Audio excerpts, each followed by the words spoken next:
can tell her, you can tell her anything. She's a real good listener. You can tell her anything. Hey, confidants, it's your girl, Father Longlegs. This is Teresa, and you're listening to You Can Tell Me Anything. This is the podcast where comedians confess something they've never told anyone before or something they want to get off their chest, you know, whichever. I'm really excited. This is a quarantine edition, so we have on Skype my guest, very, very funny Sam O. What's up? How are you? Hey, good. How are you? I'm doing okay. We're both in quarantine. I feel like that we were supposed to record this like on day one of quarantine or something. It was early on. We had it scheduled in the books, and then the quarantine hit, and then we were like, we need to reevaluate.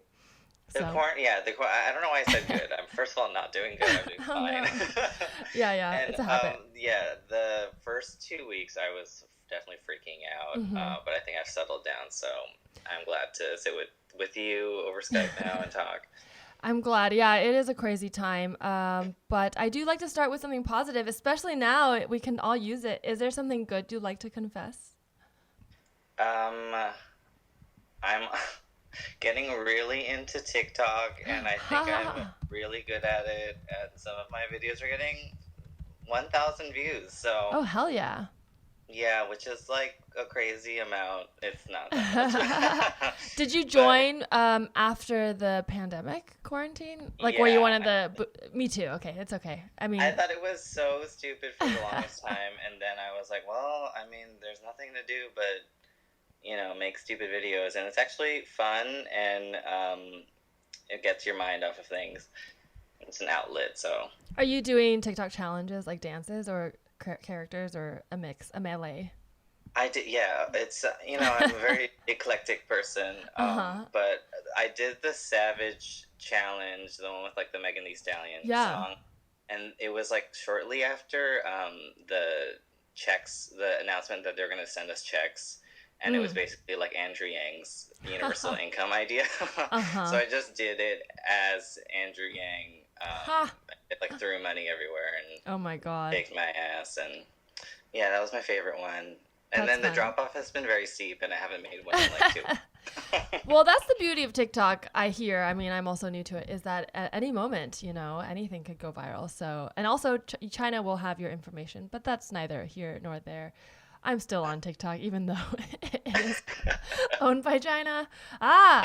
Well, that's cool. Yeah, because you do a lot of characters. I mean, I feel like I met you at a stand-up show, but then we did Gaijin AFs, and you do a lot of sketches and character videos, or not videos, character performances. How has that like sort of translated into more online stuff since you've been not able to perform on stage? Yeah, I mean, it's weird because I've put so much effort into my live performing and not as much into social media stuff. And then this happened, and I don't know, I feel like, yes, I'm coming up with ideas and trying to put stuff out there, but then I'm also feeling weird about it because it's such a weird time. Yeah. And, like, it just feels weird that, like, people are dying and then you're just like, hey, here's a picture of me in my underwear. Yeah, it is bizarre because it is like our jobs as comedians, but before, we're commenting on the world, but now it's such a drastic like pandemic. It's everyone's dealing with it, but then at the same time it's like that is your job. Yeah, it is a fine line.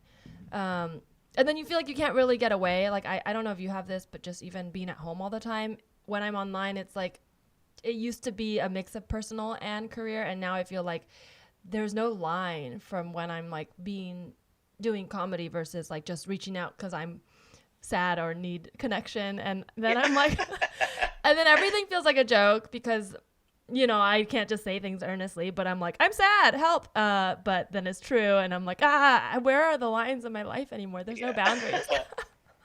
Yeah, I feel like once the doors closed on all our small apartments, social media just got very sad very quickly. Do you, so this podcast is sort of loosely inspired by like therapy and just like being able to talk about mental health. Do you ever go to therapy, or what's your relationship with that? Yeah, I still have virtual sessions with my therapist right now, and I've like been going since I was 16, I would say. Yeah, on and off, but I've had yeah, good relationship with therapy for like 10 years now. That's great. Yeah. Yeah. And in the beginning, I was seeing mostly like, I think a lot of therapists are women. And so I was seeing a lot of women who were specifically married, and that was, I mean, that was not, it was nice to have their perspective, and I think they all helped me so much. But as I got older and like grew into my queer like identity, I was craving more like either gay or queer, you know, therapist. And then so the therapist I have now is a gay man. He is white, unfortunately, but you know, baby steps.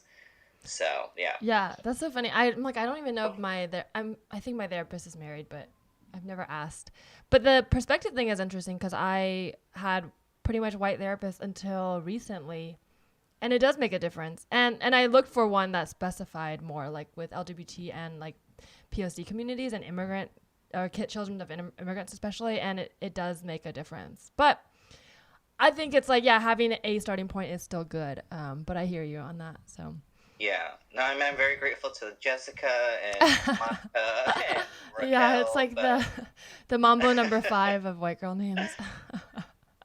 Yeah, I think like it is super. I mean, I've had like Korean therapists too, and that was, you know, we were able to talk about like specifics about my family, and that was really nice. And then now that I have a gay therapist, I can freely be like, so like, you know, when you stick your fingers in your ass, and he's like, yeah. Yeah, that's interesting. I feel like I started as an adult, so I felt like there was so much to catch up on, and a part of me did, I don't want to say enjoy, but I got value from talking to someone very outside just about stuff that I'm, you know, just cultural stuff, because I don't feel this way now, but I remember just even little things like, you know, being hit or whatever. It's pretty cultural. It's not like, oh my God, shocking. But I did kind of at the time get value from someone being like, oh, that's really hard. Just like someone overly reacting. And I think because I hadn't gotten that at all, I wanted to be babied a little bit. But now I want someone who like gets it and isn't just like, well, let's really focus on this awful. And it's like, well, it's not that bad. That's not even the thing. Let's not talk about that anymore, you know? Yeah. Yeah, I do love when people tell me like, you were robbed of your childhood. Yeah. And you're like, okay. You're kind of like, okay, I know that's not their perspective, but right now I just want to be baby. And yeah. Yeah, no, it's nice they hold space for your pain. Yeah. And then once you don't want that space held anymore, you don't have to hold it. Yeah, exactly. It's like, okay, now I want to be a normal person. Treat me like a normal person. Yeah, actually, I'm really well adjusted and really like fun, and everyone likes me. Yeah. Oh yeah. It is hard. The dual personalities of like wanting, because they're both true. You know, I think trauma can exist while, I mean, it obviously can. I don't know why I said it like it was a question, but trauma can exist, and you can be like a fun person and have. Yeah, I think there's so many different viewpoints about like therapists, where they come from, and I think ultimately you got to find what's right for you. So I'm glad that you found something that works. Yeah, I'm definitely happy with my therapist, but I am now like, okay, cool, I had the gay and I had the Asian, maybe they can come together in one person. Or maybe I'll just like look into a mirror and just therapize myself. I mean, honestly, now is the time during quarantine to really, I mean, I say this and it sounds like a joke, but I mean it. It's the time to figure out who you are and love yourself, because that is ultimately what therapy is, right? It's just to figure out how to like love yourself. I don't know. This sounds too bleak. Okay. No, I told my friend, I was like, if I don't learn to love myself now, I never will. Yeah, it's like you're spending the most time with yourself you ever will get to. So yeah. Unless you do something horrible and all your friends leave you, and hopefully that's not the case. I'm in the middle of that transition right now. But speaking of yourself and getting to know you, Sam, is there anything you would like to tell me? Well, I have a confession, and I'm not proud of this, but when I was 16, I stole 9 pairs of Calvin Klein underwear from Macys. I would just go into the store and put on underwear in the fitting room and leave. Wait, at once? You stole 9 pairs at once? At once, wow. Yeah. Because I really, like, impressive. Obviously, when you are at that age, you don't have a lot of money. But I really, like, I feel like Calvin Klein underwear specifically just represents so much. I don't know if your experience of it, but like it's so iconic, and especially I feel like in like gay boy or gay male circles, like underwear is so part of like sexual awakenings and stuff. So I just, and they're also like $20 each. They are expensive. Yeah. I know what you So, mean. Yeah, yeah. Calvin Klein's iconic. 9 pairs. Wait, okay. I want to hear about. Okay, there's so many questions I have. Okay, why don't you tell me from the, and then we'll like fill in the gaps. Okay, had you stolen before this? Not really. Maybe like I stole like a bar of soap. Like the thing is, my shoplifting has been very sad because I feel like other people share their stories and they're like, yeah, I would like steal like Game Boys and like jewelry, and I would steal Wow, soap Game Boys. That's really or whatever, like, just like electronics. Or I would steal like body wash and socks. These like, are like essentials. things Yeah, like- you're like my underwear, soap. Yeah. Vitamins, yeah, glue, and but so this was like my first sort of like luxury item that I stole. Yeah. Okay. So okay, so there's a couple obviously layers. There's like sort of like Calvin's and what they represent to you, and then there's sort of like the actual story of stealing. So why don't you tell me the story of like how that went down, and then we can sort of like back into whatever else comes up. Yeah, I went. So like, if you go to Macys, the underwear section, all the really nice underwear is in like those boxes with the headless torso on the cover. So I would like take a few boxes and then put them. And there was like a fitting room in the Macys at the mall, like where I grew up, that was always empty and nobody was like manning it or anything. So you could just walk in and put on whatever. So I would like take a few at a time, put it in the fitting room, and Wait, then did go you back know when you were going into this Macy's that you were going to steal underwear? Like, was this a mission, or you got there and you're like, I must have these? It was like after going there a few times. Oh, I had, so like, you scouted scoped it. Okay, so you were like casing the joint. It was a months long expedition. Wow. Okay. Plan. I mean, So, yeah, it shows was like that ambition day. and follow through. So those are good qualities to have. I mean, that's why I'm so successful now in my career. Yeah, so I had thought about this for a while. Okay. Yeah. So I feel like, yeah, knowing that about me, that if I choose to do good things, that's a great quality, and if I choose to do bad things, I could be a serial killer, probably. So you went in this. Okay, that's a big leap. But hopefully, but you went in this knowing that you pretty much were confident you could get away with this because you had planned. Yes, yeah. I had thought of all really Ocean's 8, 9, 10, 11. Ocean 9 because 9 pairs of underwear. I mean, are you going to pitch this agents and managers? I mean, it sounds like we've got a gold story, and that's not even a thing people say. We've got a blockbuster. I forgot what people say about movies. We have a blockbuster. I don't know. Okay, so you had cased a joint for months, and you went in being like, "This is the day." And were you driving yourself there, or did you have to ask your parents to drop you off at the mall? I went with my sister and a friend, and I would go like to the mall and just hang out. Okay. So, I went with her. Did she know you were gonna do this? I think I may have told them, but I don't think they knew the extent of how much I was gonna do. Okay. Yeah. And it's not like they were against it. It's not like my sister was like, "Oh, you're a bad person." Like she was like, "Yeah, if you want, go follow your dreams," you know. That's supportive. That's sibling support. Is your sister older or younger than you?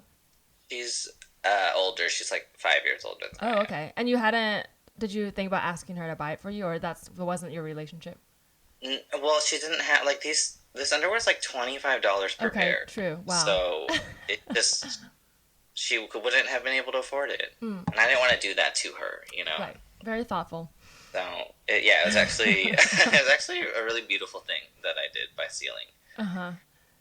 Okay, so you got there. So I cut you off in the anecdote, but you were taking boxes one at a time. Yeah, so I would take them and like stow them in a dressing room, and then go back and, get more. Oh, and I feel like I did this over a period of a few hours so that I would, like, be in the Wow. Macys for too long.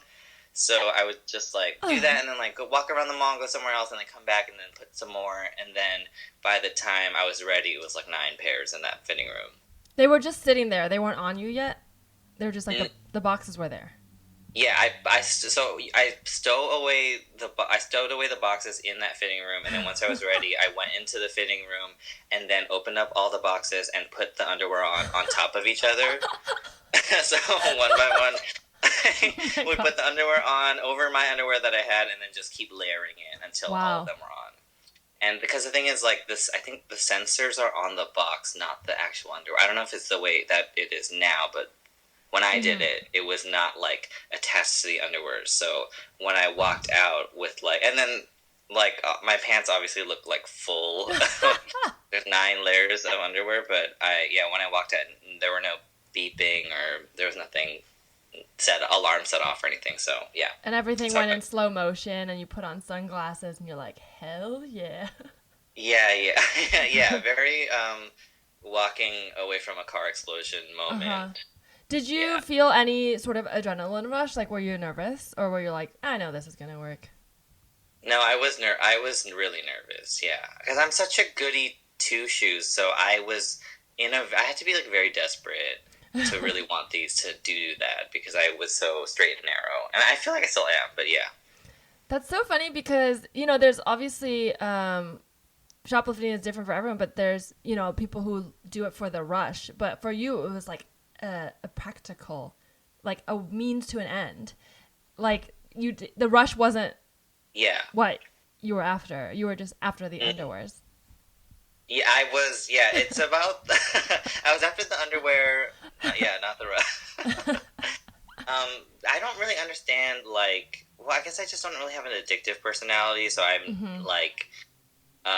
Not really, like, I don't know. You went after 9 underwears. It's like could have stopped at 2 or 3, but no, it was. I'm addicted to underwear. I'm not addicted to stealing. That's like 1 for every day of the week plus 2. For when you have a really wild weekend, it's a 4 underwear weekend. Yeah, you might lose a pair at someone's place, or rip a hole in one.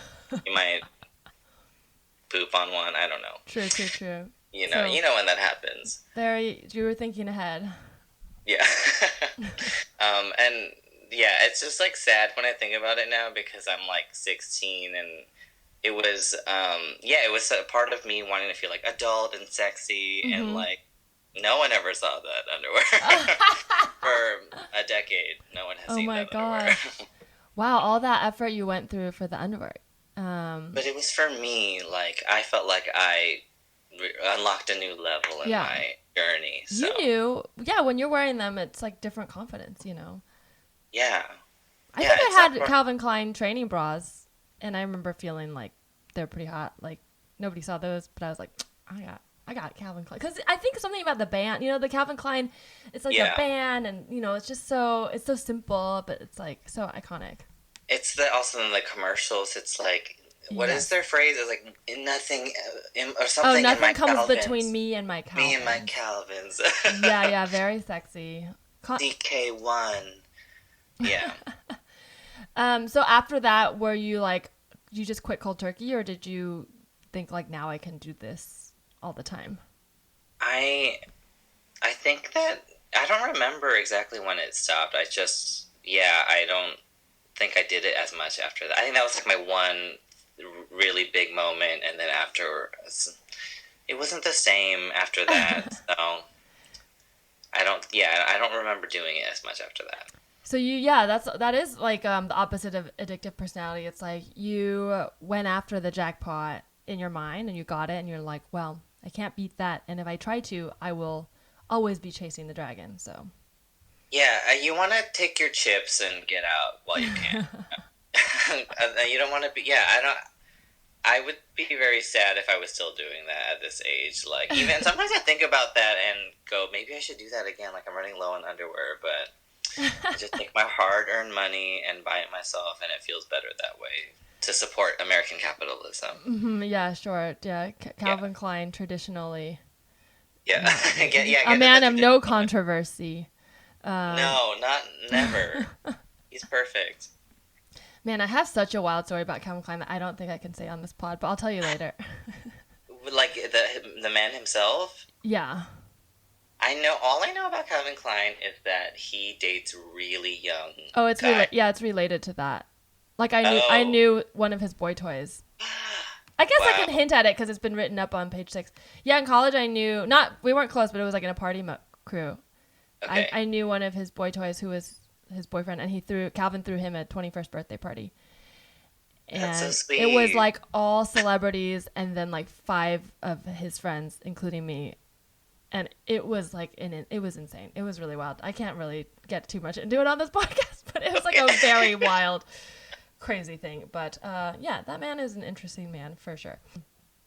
That was when I was in college and he was still iconic. It's like just to have such a legacy.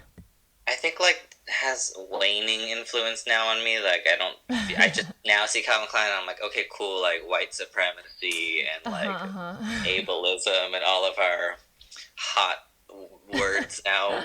But yeah, back then I was just like, I think if you do ask a lot of like specifically gay boys about their like coming of age and stuff, they will tell you that like underwear, like seeing the bodies on the underwear boxes or underwear catalog or whatever, or swimsuits. Oh, okay. Like going to the beach or going to the pool and like the hot lifeguard or whatever, like that is a big like moment or light bulb a lot of the time.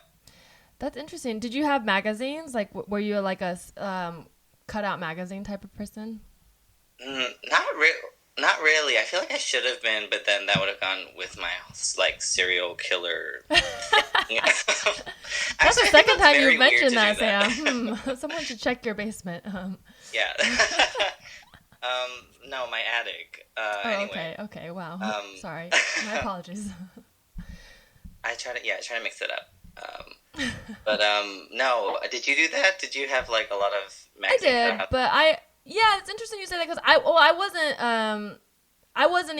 would say like I didn't come out till college, and I also wasn't even outwardly closeted. Like I didn't because I'm bi, so I didn't even recognize that I like I didn't even feel like I was hiding anything. But yeah, I did cut out pictures of women a lot, but that's a normal thing for young girls to do, and it was not in a serial killer way.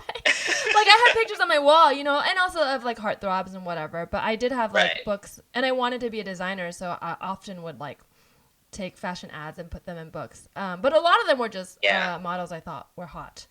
That's so fun. I wanted to be a fashion designer too. Oh, really? Yeah, I would like always sketch outfits and stuff, and like during this quarantine I've been watching a lot of fashion design competition shows like Project Runway, Making the Cut, Next in Fashion, and I'm sort of like, should I learn how to sew?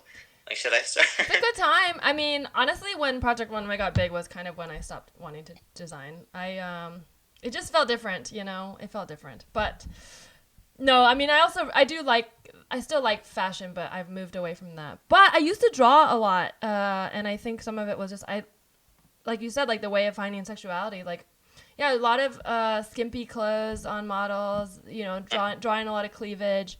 I'm sure there's something you can analyze about it being like my way of discovering my sexuality.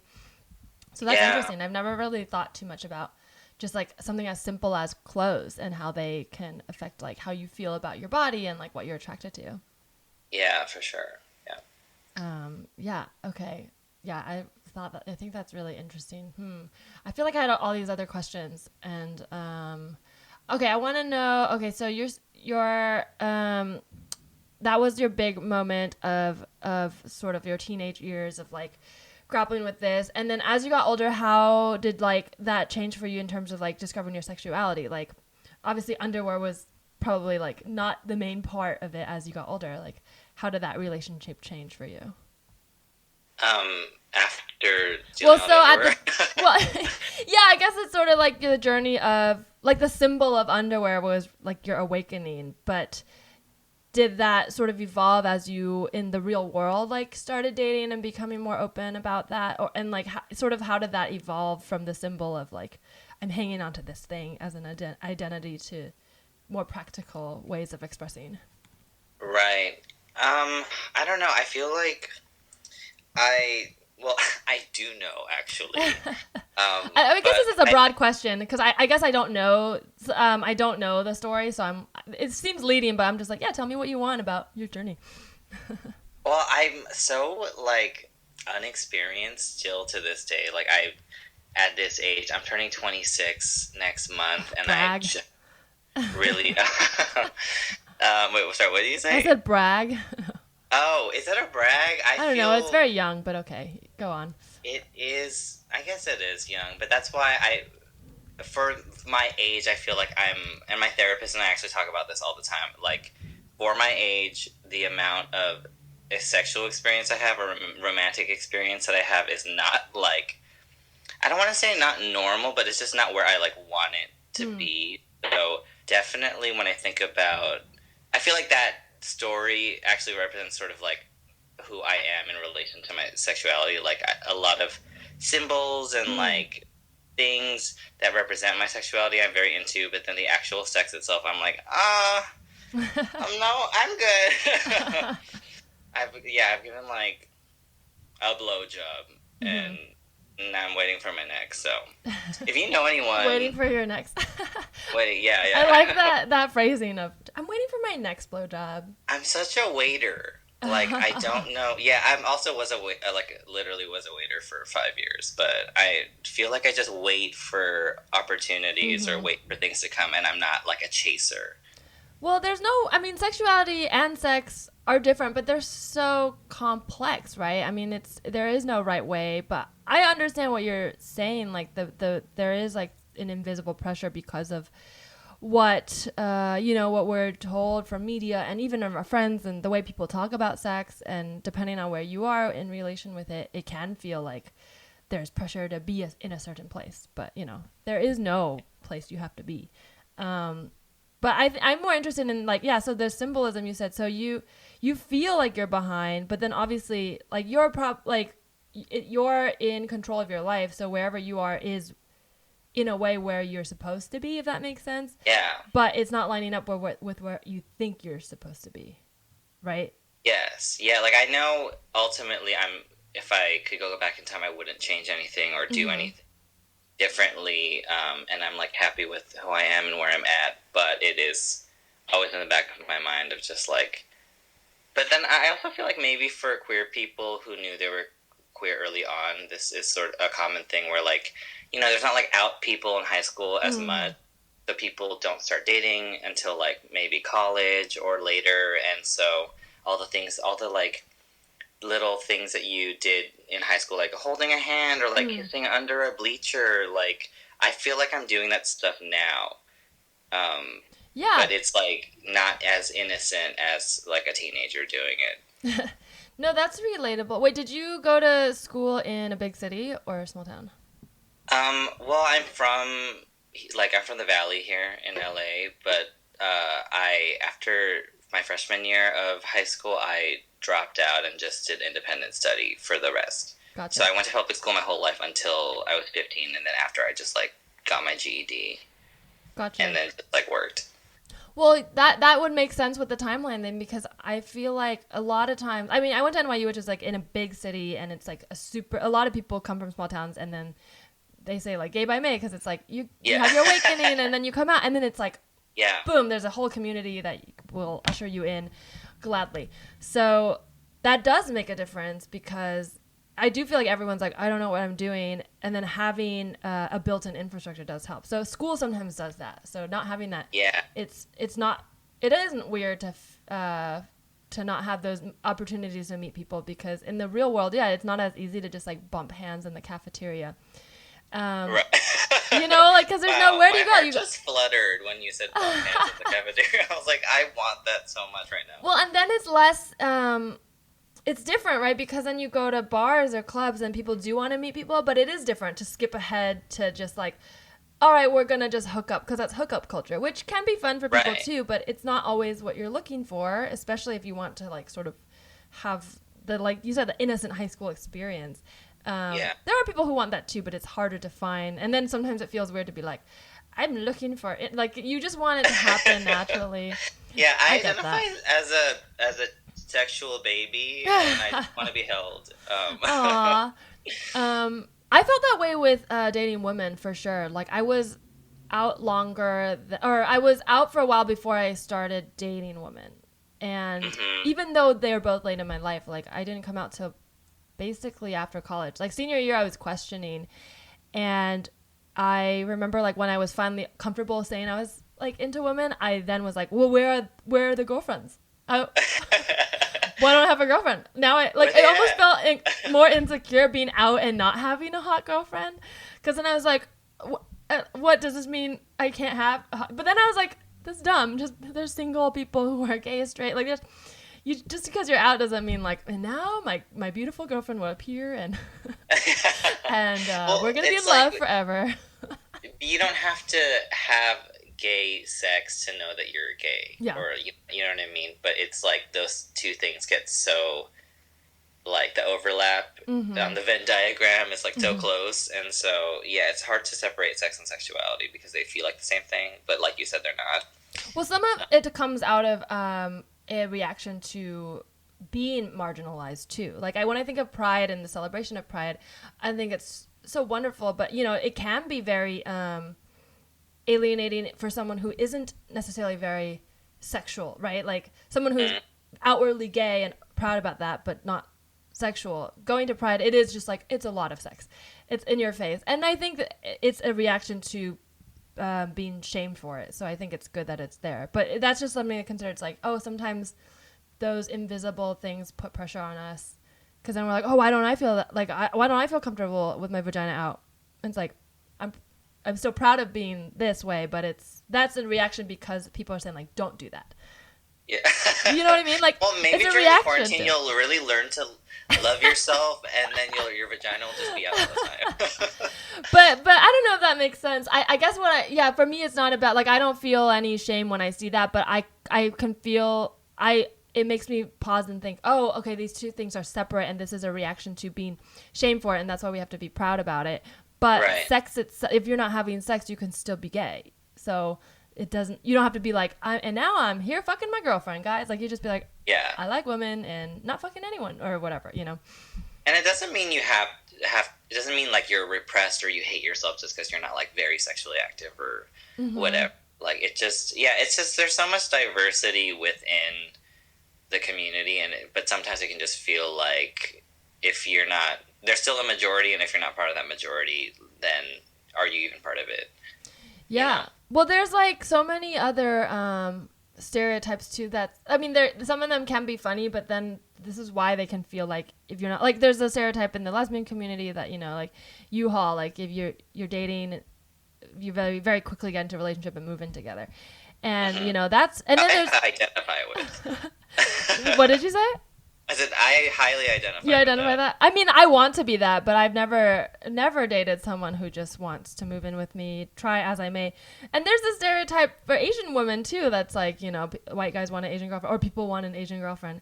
And as funny as that is to make fun of, I'm like, nobody I've ever dated across race or gender has wanted a girlfriend at all, right? Or I mean, that's an exaggeration, obviously, but I just mean like there's all these stereotypes, and then that made me be like, well, shouldn't it be really easy to fall into a committed relationship, being this Venn diagram? But no, it's because people are just people.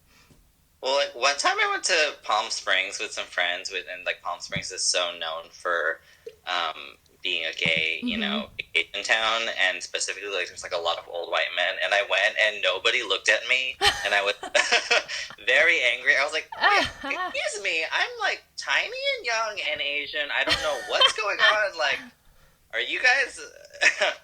Your brains are broken, funny. Okay? Because if this was Pornhub, like I'm exactly who you'd be searching for right now. I was very offended. That's so funny. But it's funny how that you say that no one has wanted you to be their girlfriend. Well, obviously that is an exaggeration, but it's sort of true. I mean, because, people make fun of that stereotype, and I'm like, that has not been my experience. I've always been the one pushing for a relationship, which is also speaks to like, maybe them doing that's not what any relationship should be anyways. But yeah, I don't know. Where was I going with this? I feel confused. Oh, I had a question. Okay. I'm love like to questioning my confuse whole hosts. identity. That's No. my goal. What did you say? I said I love to confuse hosts of podcasts. That's my favorite thing. No, I brought that up because I was gonna ask you this. So with I feel like for me an insecurity with talking about being into women was on the other side, like with like bisexuals. A lot of people will, and I don't know why they do this, but there's like a lot of skepticism, right? There's a lot of like sort of like male gaze skepticism. So there's this kind of like thing of like, oh, you like women, but you also like men. So if you're not like, have you had sex with a woman yet, or do you like it? Like maybe you don't really like it, even though you're like 15-year-old boys know they like women and they haven't had sex with them. Yeah. It's the same thing. So I don't think it would be exactly the same in the gay guy community. But are there sort of moments like that where you do feel that pressure because you know how you feel about sex and you know you're gay, but like are there sort of like the community pressures of like, oh, this is why I feel like I need to be further in my like sexuality or no, my sexual experience? I think in my mind, I'm like, it's just that same thing of like, guys want sex, you know? So any first date I'm on, I'm like priming my brain and my body, like, okay, this is something he's probably gonna want, so you better you better open up. And it's like that sounds so stressful. It is. It is, Teresa. But it's something that I do to myself, and then I realize, or I like on the flip side of that, I'm like, okay, guys want an aggressive, like sexually powerful, in control person. So I like almost play a character, and then wow, where I'm like, what do you, I'm down for anything, and then it's like I'm not. I'm not down for most things. You're like workshopping your one-man show on a date.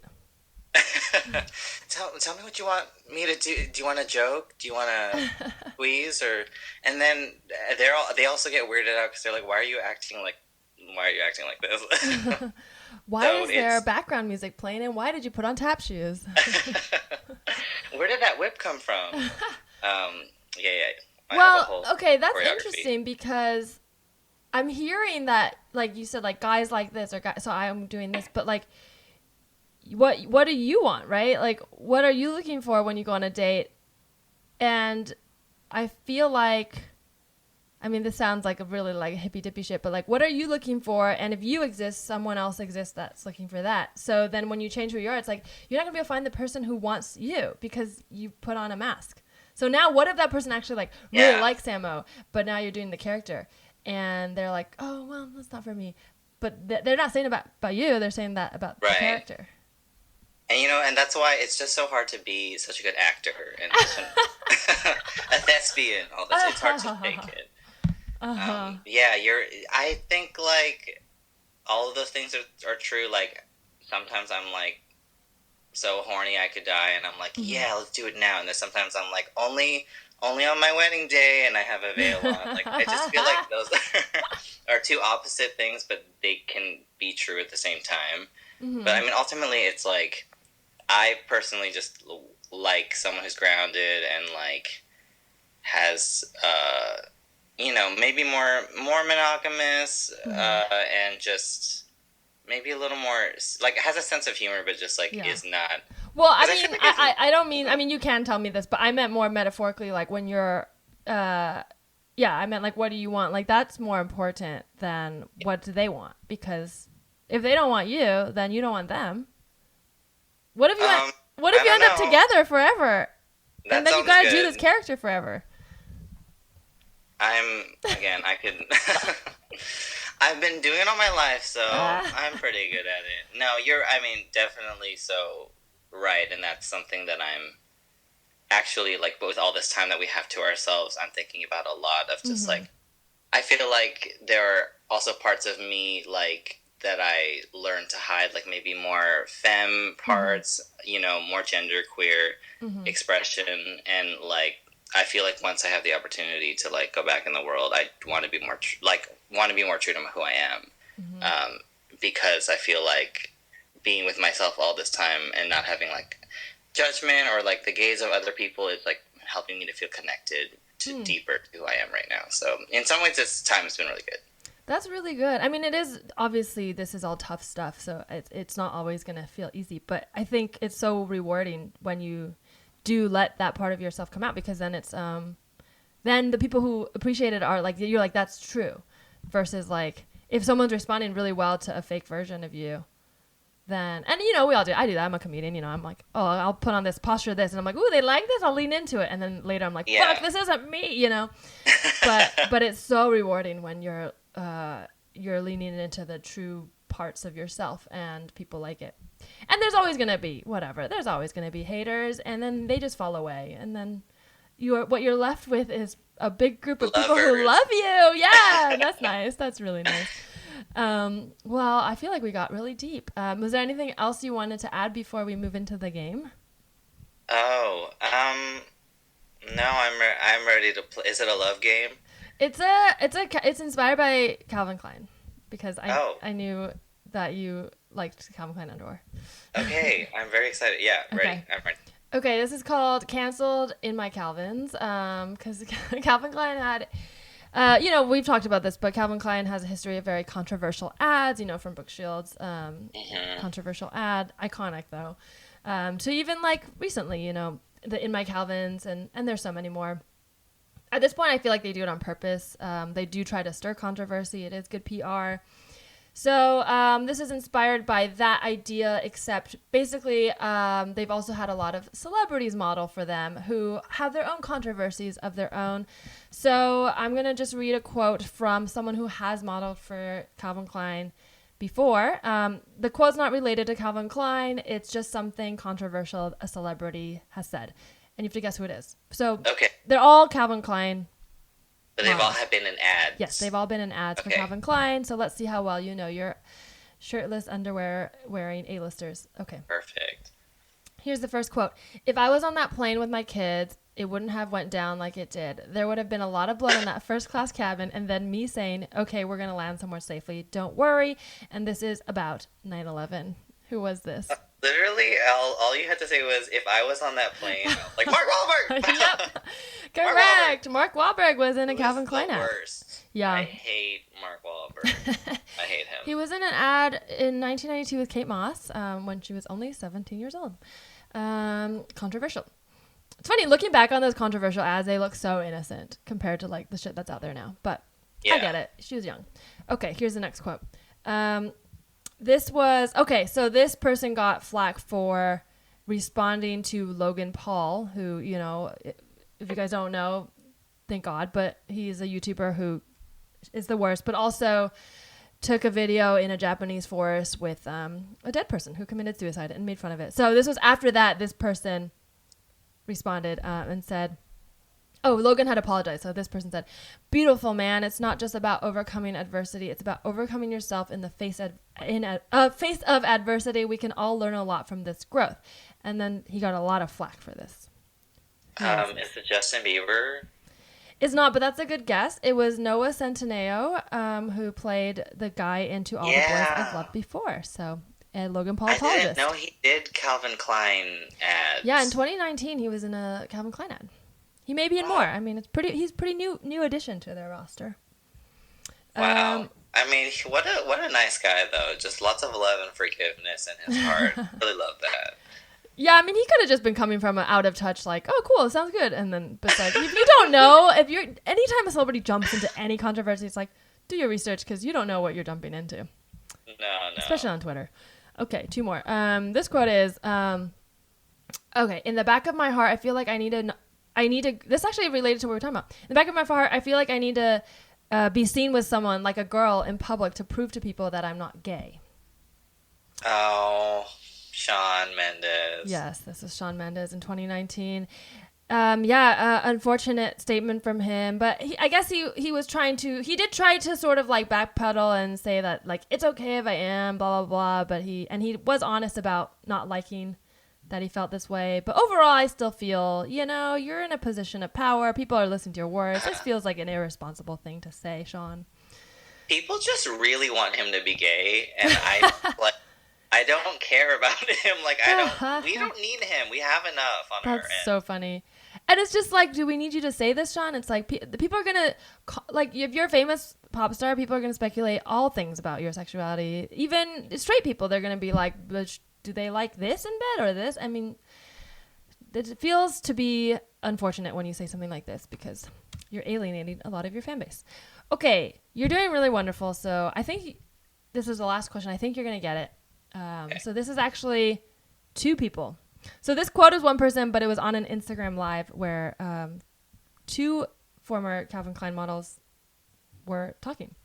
And it's very topical. So here's a quote. How blessed are we to be able to, like, a lot of people obviously in this time have a crappy situation. They're talking about coronavirus. You know, they look at us and obviously we've worked hard for where we're at. So it's like, you can't feel bad for the things that we have. But I think just taking that time to acknowledge that there are people who are really crippling is important. Good intentions, but people got mad because they were trying to talk about privilege while in a mansion. So who were these people? People are crippling? That's what they said? They were saying basically like, you know, people look at us and they were saying like they're acknowledging the privilege, but then they said we can't feel bad for where we are because we've worked really hard for it. Oh, okay. I really want one of these to be Justin Bieber. So. That's correct. Is it? Justin Is it Justin Bieber Bieber and Haley Baldwin? She might have also been on it, but Kendall Jenner was the other person called out for it. So, I'm going to give you that point because I think Haley and Kendall may have both been on this call because, you know, he lives with Haley, obviously. So, 3 points. You win this game. I mean, I know my Calvins. You really know your Calvins. I know my problematic superstars. Oh my gosh.